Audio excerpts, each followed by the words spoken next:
Hello, welcome to the Red Room.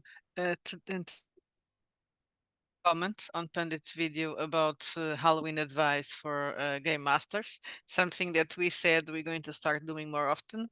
Not video responses, right? But commenting on videos that other people are doing that interest us to talk us about, that we are interested in also talking about. I think we have already some that probably we could do, but I'm not sure if. Well, there were a lot of them about Halloween at this time in our so maybe pick some of those and talk about them. So this is a video that was released yesterday on Halloween.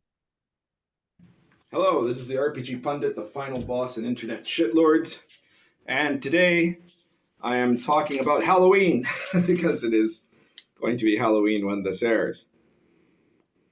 So, I've talked about this before in other contexts, sometimes on inappropriate characters, for example, and stuff like that, but there's a lot of interesting kind of concepts to horror as a genre.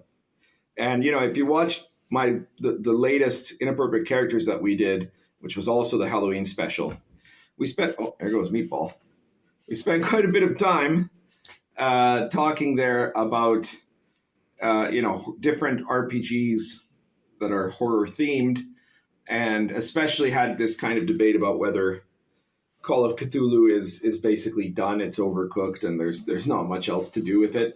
And then what other alternatives there are, alternatives like, for example, the Invisible College, right? But there's also like elements of horror that aren't strictly in a horror genre. I mean, well, Invisible College. Okay, so we talked about this before. Yes, Cthulhu, Call of their Cthulhu. last show, yeah. we talked about. I think that was one of the first that we start doing it. Yeah. And then there were a couple of them about horror. Okay, so the rest of this first part is mostly shilling it. So I have no problem with that, but that's not what we want to talk about. Their problem with that is, I guess what you could say is the left coast liberals, right? And what they will therefore do is create stories about these mindless hordes of dirty people that are threatening to destroy everything they hold dear, right? I think I should have started a little bit before, but this is the part about zombies and vampires. So this is some kind of poll or something that was made, or study. It was made about connection between horror stories and presidencies in the United States. When I say president, that's interesting. I don't think I listened to the whole video. You did, I didn't, but I listened to this part. So this study was looking for connections between the kind of horror story being produced when the president is a Republican or when it is a Democrat. And then the conclusion of the study was that Republican presidencies gave rise to zombies in fiction. So this would be movies, TV, probably books. I'm not sure about that. And Democrat presidents gave rise to vampires. And he was talking about the mindless zombies of the first. That is to say, zombies.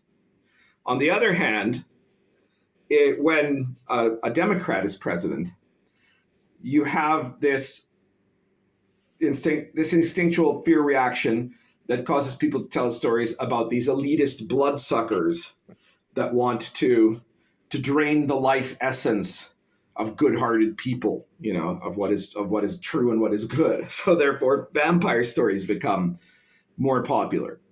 So that's not to say that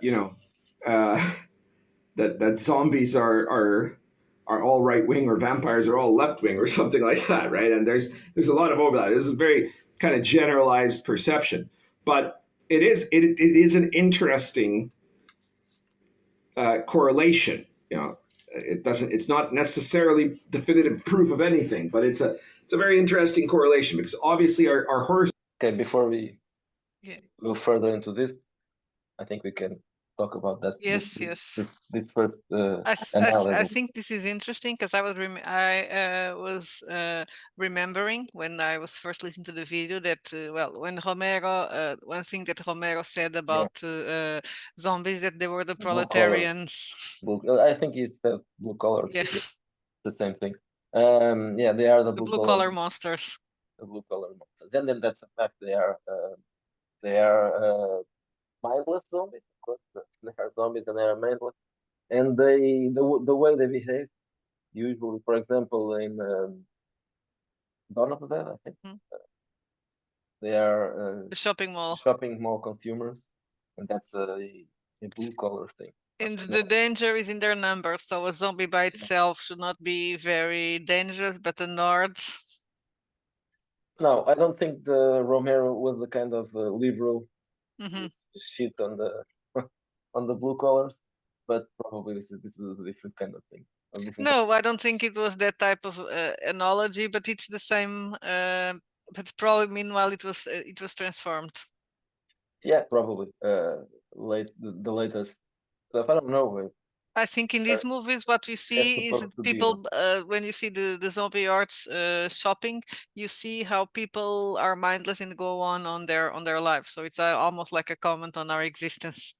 yeah, it's not really. But at the same time, you can also see, like in the first movie, when at the end the only person that survives is the black guy, and you have the white guy shooting him because they think it's a zombie. So he survived the zombies, but then he was killed by people. Yeah, I don't know if probably there is a type of political commentary. perhaps I don't know. I don't know if it has something to do with racism. I don't think so. Yeah, it probably had nothing to do with racism, but the it still is the guy survived, but then it was killed by someone else. Yes, yes, yes. It was a very I unfortunate. guess that zombies are a critic on. I don't know. It's strange because for me, zombies are also a bit of critic on capitalism. Yeah, I think that's the main. At least at that time, Yes, yes. Now, previous zombie movies were exotic zombies, not but I can see now, but I can see it in reverse. Maybe for the mentality, well, the modern audiences that zombies may be the awful MAGA yes, right people. now, yeah. But I don't think in the 70s that would be. Hmm. Uh, Even though in this case, yes, those characters were the people, but they were also the audience. There Hmm. was in the first movie, Night of the Living Dead, there was a nurse and well, there were several people with I'm not, I think there was a mailman and Hmm. well, even in the others, there some of them died when they were working and they are dressed for Hmm. work, and so they are Yes, comic they represent the people. and any kind of people. But of course, most of the movies are in small towns, so they are small town people. They aren't New York elitists. So Well, you have that one, I don't remember, but the shopping Dawn of the Dead, when they start, they are in a big city, and you have the people that were in the I don't remember, it was the Jamaican or Puerto Rican building when they are hiding their dead and not giving them, mhm, and of course they are zombies. yeah, of course. Uh, about the vampires, yeah, I can see that very clear because especially in role-playing games, even before, not just now. Mhm, For example, Vampire, which is obviously the most popular game, it was a very elitistic and very snobbish game. Uh, and obviously, in this case, not all vampires were the elite, mhm. but they tend to be the Ventru, the Toreador, Camarilla. the whole Camarilla. But well, even though the Bruja could be, and the Gangrel, definitely they are almost werewolves. They are more uh, like people of the rural people. Mhm. But yeah, the vampire is an elitistic figure. Even in literature, you have Count Yes, of Dracula. course it is. There is no poor vampires, and that is why would they be poor? If they are old, they can just live forever. They can kill people and steal their And shit. intelligent. They don't Yes, lose their intelligence. They don't and they need live to. in the shadows, right? Hidden from. that's not really true if you say that all vampires are elitistic. Not really.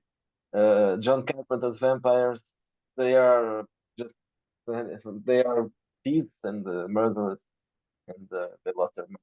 They are Yes, and so Near Dark, it's Near yeah. Dark. It's also, but Exactly. that's a different take on the vampire. It's not the classic take. No, it's not the We're classic. also not not considering Twilight, because that's also a different take on the vampires. We're talking about the classic vampire, Yeah, the classic vampire on Dracula. is the count, is an aristocrat. Okay, let's listen. Stories are meant to reflect the subconscious fears we have as a people and as a society at different times. Um, that's what almost all of the medieval sort of scary stories are about. Almost all of them are in some form or another morality tales. Now, some of them, because morality has become so different over time, are very hard to like interpret in modern contexts. And there are some of them that are surprisingly sophisticated because there's like for the story of the story of Tam Lin, which is one of my Okay, now he's going to talk about this story, so Mhm. it's really interesting for us. Any other comments about this? Well, I'm going to say that about being connected to our fears. That's, well, of course, true, and that's always one of the things that always interests me in terror, the primordial fear. And I don't know, but you remember? I think here in Portugal, we used to have that. It's somewhere in Portuguese class. I don't know if it was in the 10th grade. Well, we didn't have the same type of Portuguese class, but I remember in B English we studied the folk tales.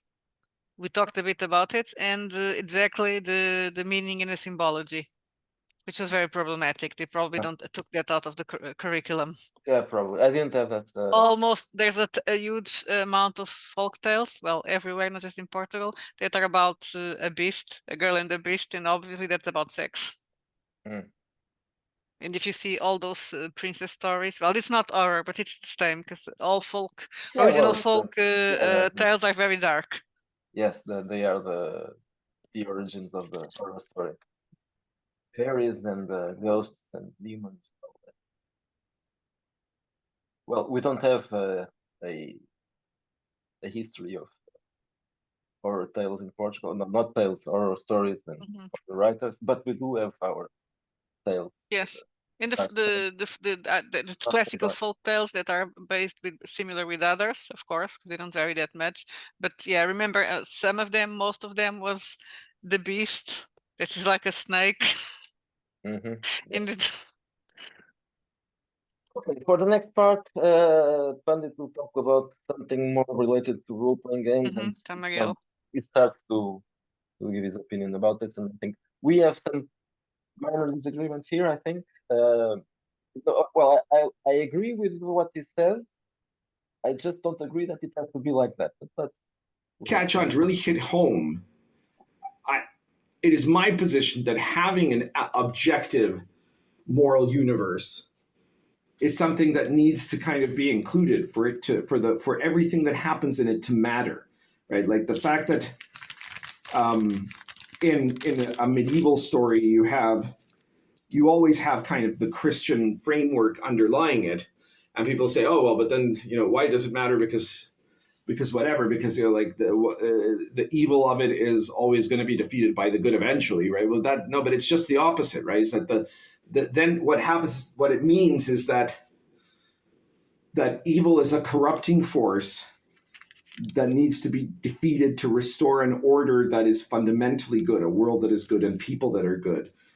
okay, there are more things, but let's just pause now for this. Okay, so our game is called Wretched. The characters are anti-heroes. They aren't knights in shining armor.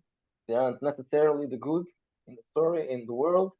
And so, in that respect, there's a little bit of um, a slight difference. Of course, if you are playing medieval games, you are supposed to be on the side of God and good. But if you're playing a wretched game, whatever the timeline, you may be playing characters that aren't good. and some of them Well, may you be can end up evil. playing a character is not good in a game that is medieval, of course, if it's Yes, of wretched. course. But I understand what Pundit says because I do agree that the existence of good and evil, it's an important basis of storytelling. And that is one of the problems with the stories today, is that the monsters, I think he's going to talk about that later on, right? Yeah, The well, monsters are turned into the good guys. So I agree on this point but yes, I do agree that the gray area can also be interesting to create a story. I think there's a small confusion here because there was a period where the liberals wanted to be in the gray area. Mhm. So we have uh, probably several horror games from the past, from the 90s and the early 2000s. Well, not just games, movies. Well, vampire can be an example for that, right? Yeah, The old that's vampire. that's a gray area because the vampires aren't necessarily evil. They aren't good as well because Of course they not, are they are killers, blood-sucking beasts. but they are trying not to. But of course they have like taking risks. But in the case of vampire, most of them, or at least some of them, are supposed to be fighting against the beast, Mhm. so not to become monsters. But that's also because they don't want to be discovered. Because there's the rules of the masquerade, because if humanity find out there's vampires, they're gonna have problems. So, but So in they're that not case, trying, so so the let's call them the liberal games. At the time they weren't woke, they're progressive. Okay, well, progressive games. The games made by progressive designers in the 90s, I think they were mostly cult as a something, Mhm. moving in the gray areas. The characters weren't necessarily heroes; they weren't villains. They were fighting with their dark sides and Yeah, trying they to were be fighting good. their own dark side, and yeah, something like that. Yeah. Right now, what happens, and I think he's going to talk about that in a bit. Um, the woke games. In the woke games, there's the good guys and the bad guys, but it's reversed. Mhm. Conditions are reversed.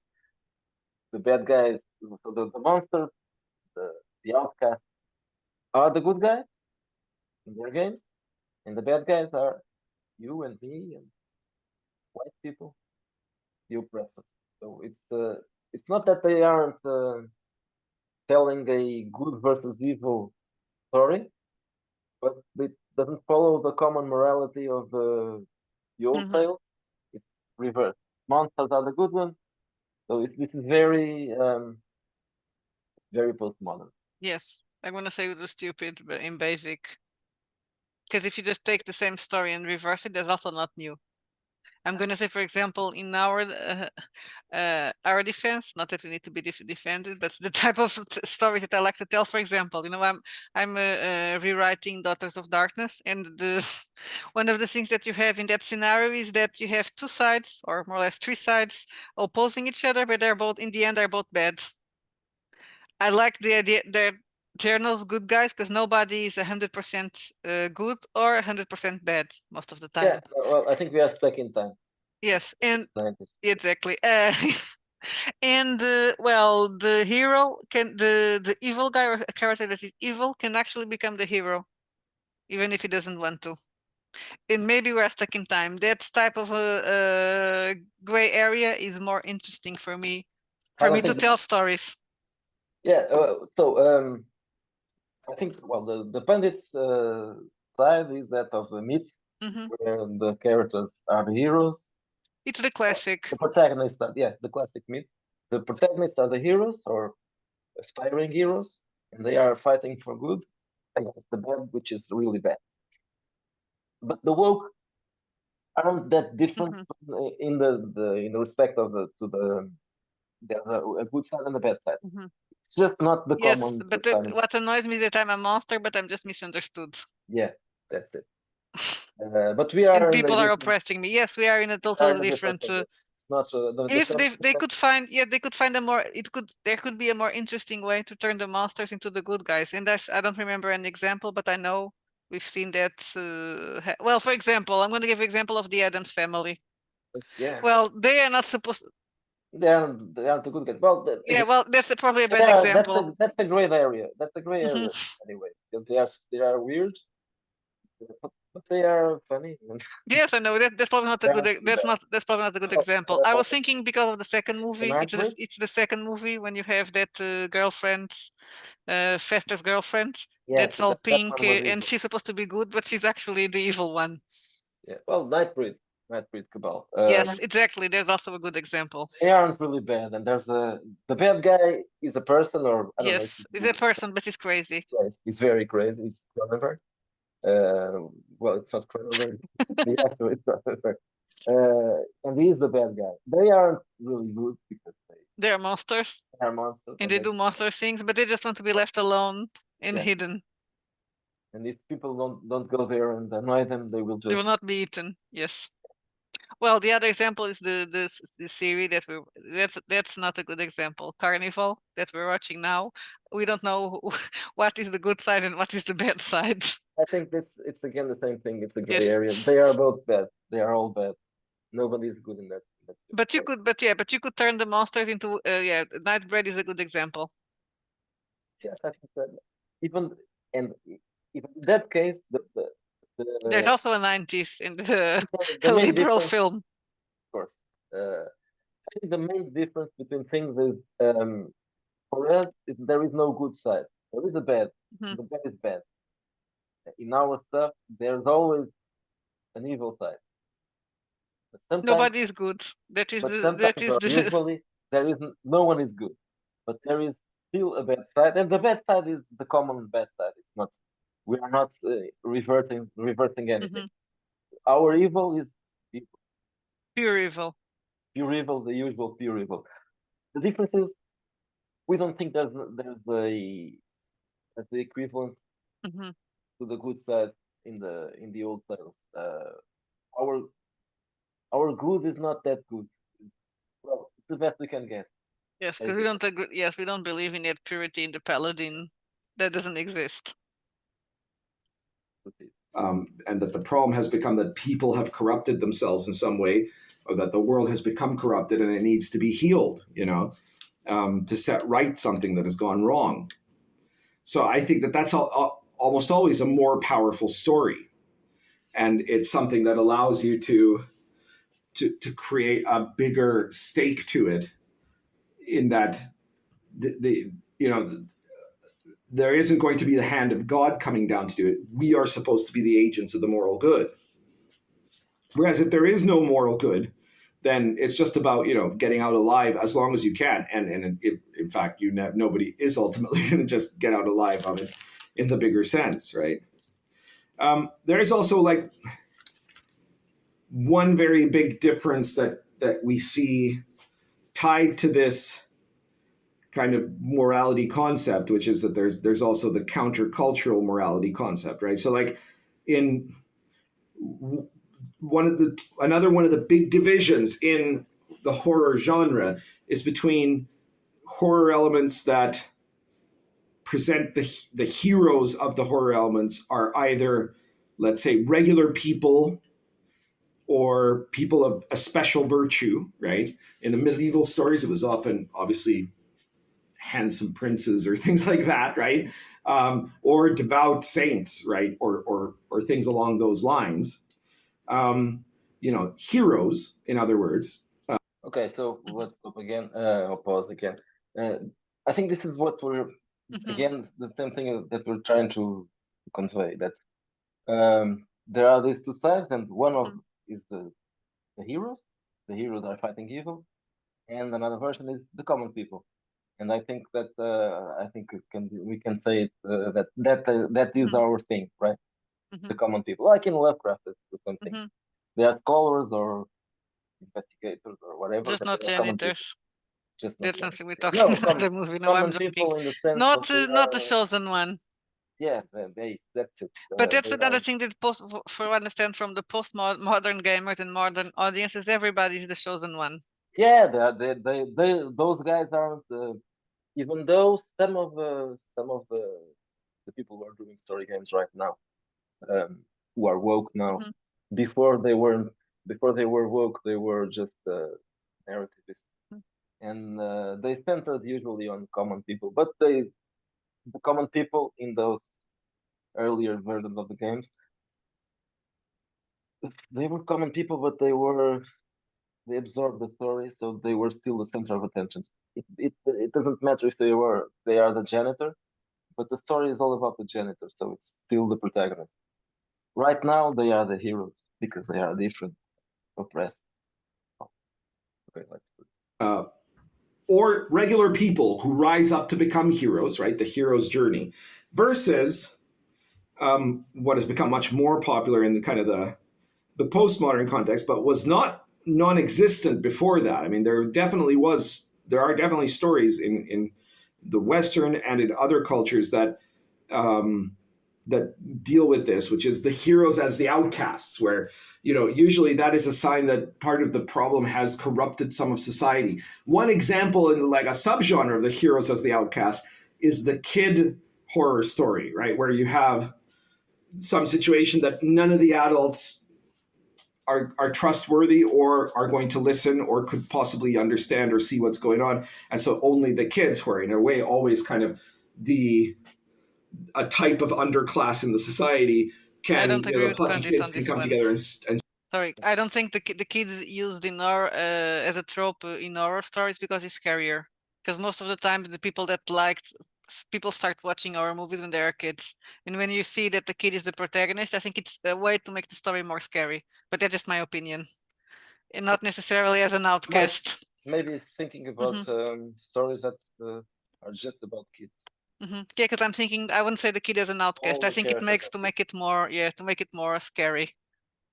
Yeah, but possibly in role-playing games, the hmm the stories will kind of get in that kind of Yeah, situation where the characters, if the characters are all kids, I never played one of those things because I don't like that idea. But you don't like playing with kids.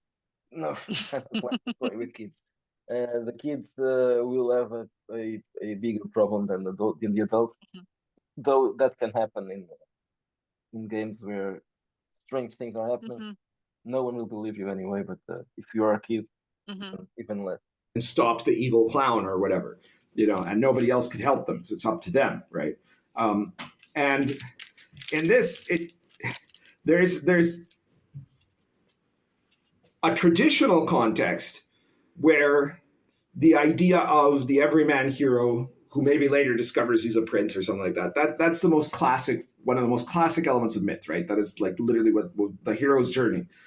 um, and then the outcast heroes, a lot of times in the traditional version, it is meant to reflect when something is wrong in the society, right? And so once the society is rectified, the outcast hero becomes the is discovered to have been in fact all along the upstanding figure in the society, and so they're restored to what would be the natural place.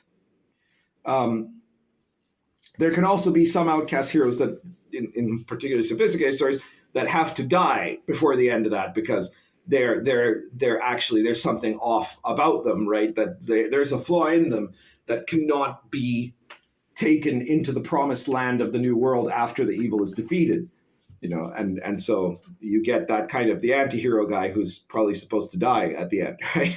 um, while the young plucky farm boy gets to become the knight and actually gets to be there at the after the end because he's not tainted by that whatever vice that the anti-hero has.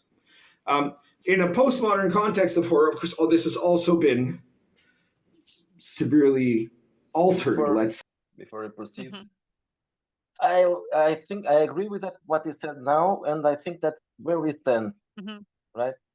The Yes, anti-hero is corrupted, yes, it's not perfect, and he'll die. Yeah, I like that. yes. That is I like that. the. But I was going to say also regarding the outcast, because that's another story arc. That is the story arc of redemption. Yeah, But that probably it usually ends with wouldn't a happen for big death. postmodernism. Yes, that wouldn't happen with No, they post don't. because they don't have They don't have. anything to be redempted for, No, right? They're no. perfect. Yeah, there's no redemption there. But yeah, our take on this is still classic, but Yes, he's the outcast. You do the it's not the thing, and protagonist. then you're Yeah, probably it's going not the to die. protagonist. Yeah, it's that secondary character. It's the old guy who has something to prove, and he had failed before, and then he I'm not sure if you can find that in Star Wars, which is the modern. Uh, uh, Well, it should be Han but it's Solo, probably but he Han does end Solo up to he doesn't does die. marry the But princess. He dies later in the movie that we didn't watch and will never watch. And I think but people say it's a pathetic death. And yeah, no, that's not Star Wars anymore. But he redeems himself in that case. Mhm. So his story arc as an anti-hero, he starts as an anti-hero. Well, He's you still have an Darth anti-hero, but he at redeems. the redemption you have Oh for yeah, Darth Vader. that's the idea. Yeah, he dies, of course. He's a villain, but then he has his redemption. Yeah, in that case, he's not an anti-hero, but he might have been at some point. He may have been an anti-hero. I haven't seen the new movie, so I don't know. Well, I've seen him. Well, anyway, let's go on. Now we're talking about the post. Say, in that it has become increasingly more common to have the story be that the outcasts are the real heroes.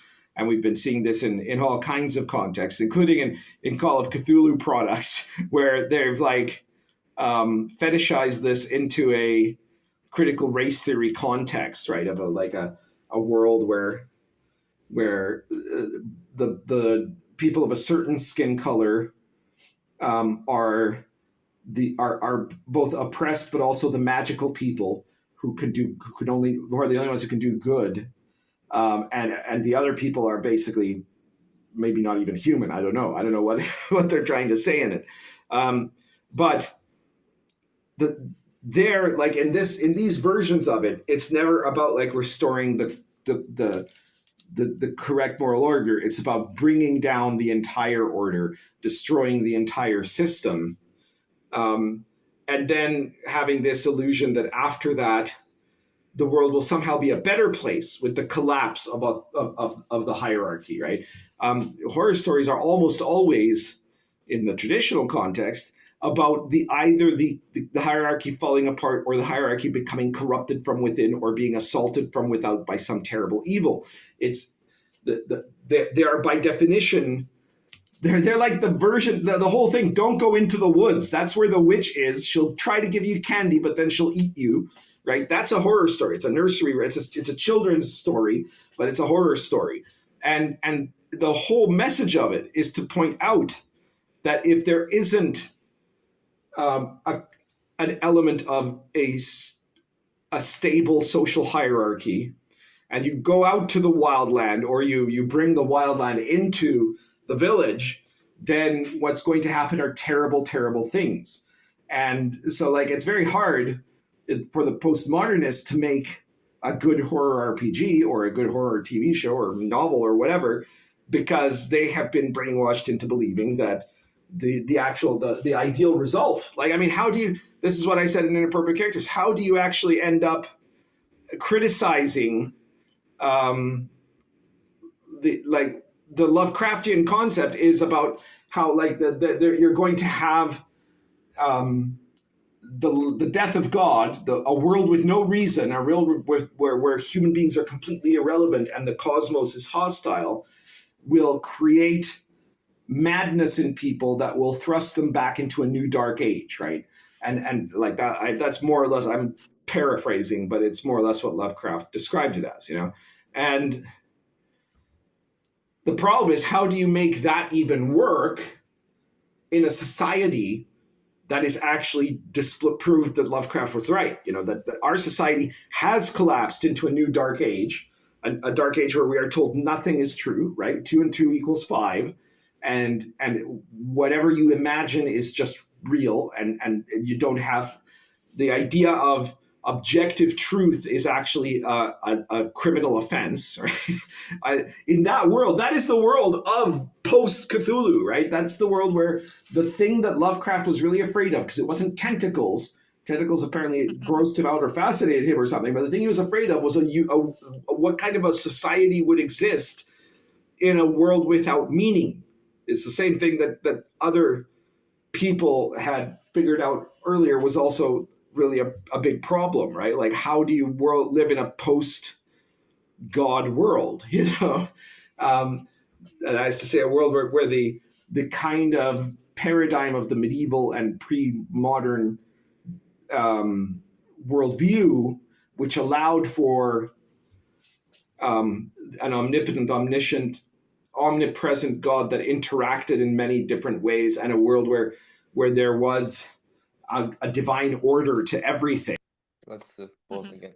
So I guess the conclusion here is that postmodernists can't do horror. Yeah, but that makes sense. At least the current Because postmodernists, because postmodernism is old now. So probably in the 90s they were already having some kind of people were progressive, were starting to have some starting to suffer some influence from postmodernism. But they were still in a situation, like we were saying, things were still gray, and they were still putting like everything that was supposed to be evil, now it's good, and common things, common people are the evil. So society is the evil, patriarchy is the evil, and yes, you can't do so sex horror and if men you are don't evil. have you need to have that menace, and it needs to be something And it makes no sense. primordial.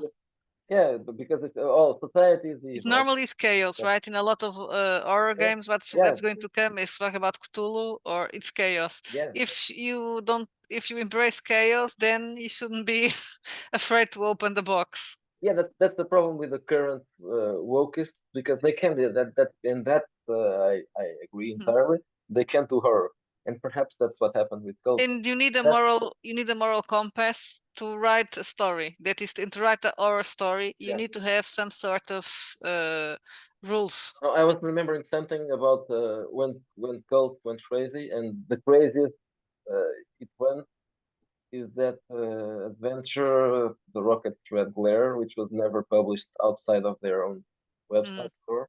That was done from It was written by that nutcase. Jacqueline. Jacqueline something. And so it's the characters are supposed to be interns in Donald Trump's presidential campaign, and the bad guys are Donald Trump and Mike Pence. But for that to be They are supernatural creatures, right? Yes. For that to be a supernatural adventure, they had to make them demons. They had to make them into demons. To make them into demons, and that's kind of politic, and makes no sense. So, especially if you are talking about cult kind of supernatural, which is supposed to be subtle, and the creatures don't want you to know they are demons, and then you they would never. So Donald Trump was always during his whole life, or at least most of his life, under the spotlight. He was a playboy and the celebrity and TV the show presented host. TV show host. Yeah, so that guy is one of the bad guys. Okay, he can be a bad guy, but not a demon who wants to stay hidden as a demon. That goes against the rules of the demons, and that's actually I'm thinking. Well, it's not as it's something more subtle. But remember the new Hellraiser that we watched, the remake, kind of. and I don't remember, but I'm not even gonna comment on the Pinhead being trans, because that's she almost doesn't appear, so it's like irrelevant. But do you remember there's what was really annoying me besides the aesthetics is, well, one of the themes in Hellraiser is the seduction of evil, right? Yeah. But that was not present there. You just opened the box and the monsters came. They didn't look like Cenobites. They look like something from Resident Evil. But that's I can just stop staring because. but what annoyed me the most is that moment when there's a door stopping a Cenobite. Yeah. There's a fucking door. I can do not monetize, so I can swear while I want. It's a demon is not stopped by a door. He has magic powers, it can pass. So they create this, they remove that subtlety of the seduction of evil that makes Hellraiser interesting, and then they created stupid Cenobites that are stopped by doors. And also they can't make gore. Yes. Anymore. They can't make gore work. They just they are relying, well, for several reasons, I suppose. Probably one of those is special effects, common special effects, probably dead by now. Uh, um, We're those relying on CGI for everything. yeah, CGI looks like shit, and and probably maybe doing bloody stuff and organs and all that. It's probably problematic, but they can't do it. But they try to do something different. These those cheap scares with loud noises Mhm. and I hate basically. I sometimes get scared. I'm not necessarily get scared. I Yeah, get but scared because I'm not expecting, but that is not, that's that's annoying. that's the cheapest stuff we can do is just loud Yes. noises. Scare people with loud noises or Or something sudden suddenly appearing. sudden Yes. images Yes. going against the screen. That's just ridiculous. That's not And that and doesn't now create exactly evil. Doesn't however make you afraid. What makes you afraid is when you are expecting for something like this to happen, and it goes 10 minutes and it doesn't happen. But you yeah, are, something's going to jump on off the screen and I'm going to be afraid. But no, nothing happens. And you are just like this all the time because you are waiting for the scare. So yeah, that suspension, yeah, it's completely stupid. And I think we haven't uh, watched horror movies in a lot of time, but not the recent ones, no. not new ones. Yeah, Because you yeah, get but you get annoyed. yeah, but those ones that we watched, maybe with the Well, Evil Dead. We watched the 3 or new 5, Evil yeah, Dead, and we watched the new Elrise. Yeah, Evil Dead is another one. The demons are stupid, and they were stupid before, but they were funny. yeah. Now they are like the white man. That's another thing that the woke can do. Humor, just the Yes, humor. No horror, no humor, no and romance. there's another thing: they can't create good characters. Yes, And for you to have, stories. well, exactly, if you're and this is not as a role player that we can be as a whole player in a role playing game. The game master or the person that designs the event needs to have an interesting story or interesting characters to interact with the for the players to interact with. You cannot force the players to make interesting characters. That's another story. But No, in no, our stories, if you have the normal person, the common person, it needs to be interesting that's because you need to care if that person but dies or not. it's more important than in an action movie, for example, where you can rely Yes. more in the action scenes and the violence and all that. You probably don't have to rely When as we were watching those two movies that I mentioned, I was waiting for all those mother those bastards to die yeah. and for the monsters to And she win. means the protagonist. Yeah, in that Yes. case, we prefer the monster. Maybe, well, maybe that's no. In this case, that wasn't. I don't think that was. I don't you know it wasn't on purpose because they were all diverse and young, nice Yeah, people. yeah, yeah, yeah. Yeah. We just cited them They were because, annoying. Like for example, we were watching The Exorcist yesterday, and almost that's an almost perfect mhm, horror movie. And even though the story starts um, with the child Reagan already almost possessed. almost or already possessed, but still not exhibiting all the symptoms. Uh, but still, we get to know the character and the mother and that actor, Because the mother is even a priest. the concerning of the mother for the daughter that's also Yeah, makes you care about her. if you don't have that part in the actual, And nobody there is, I don't know, whoever saw the Exorcist and is hoping the demon wins. yeah, I don't think so. And, those exorcism scenes are so powerful that people are still watching them. They, of course, the Max von Sydow character was interesting that he looked older than when he died. Mhm, And again, special effects working, mhm, common effects working. If he was aged with CGI, mhm. it would look like shit. But those were just common makeup and effects, common effects. Well, anyway, we're yeah, Yeah, we running are over going our over the subject. subject. Okay, so I guess we agree in most of the Mhm, things. Obviously, we disagree just in kind of in preferences. Obviously, the pundit prefers uh, classic stories, mhm. good versus evil, and But there's space for their stories, and the problem is they should still be. I'm gonna say it's not my yeah, of favorites, course, but I like they should still exist. And the fact that that classic trope is, oh, you can't do that anymore. You need to talk how the evil people are oppressed. This because the classic stories are classic for a reason. They do appeal for to us, to everybody, I mean to us. They appeal to our nature, and they are tales for people to be mindful of things. And worse than that, they're reversing it. Hmm. So that's even worse than just deleting that kind of. It's not just okay. Let's not make any more classic style stories. No, let's No, let's redo make the them, stories and but reverse let's them. make them on reverse. So the bad guy is now the good guy because he was misunderstood or oppressed, and the society, the structures, the common things that were supposed to be things that the characters would defend from the evil. No, they are the evil now. So society is the evil. Whatever the And state you could is. make an interesting story with that premise, but it could be It could be an interesting story. Yes, one story. It cannot be as all a of them. variant, let's do Yes. something different.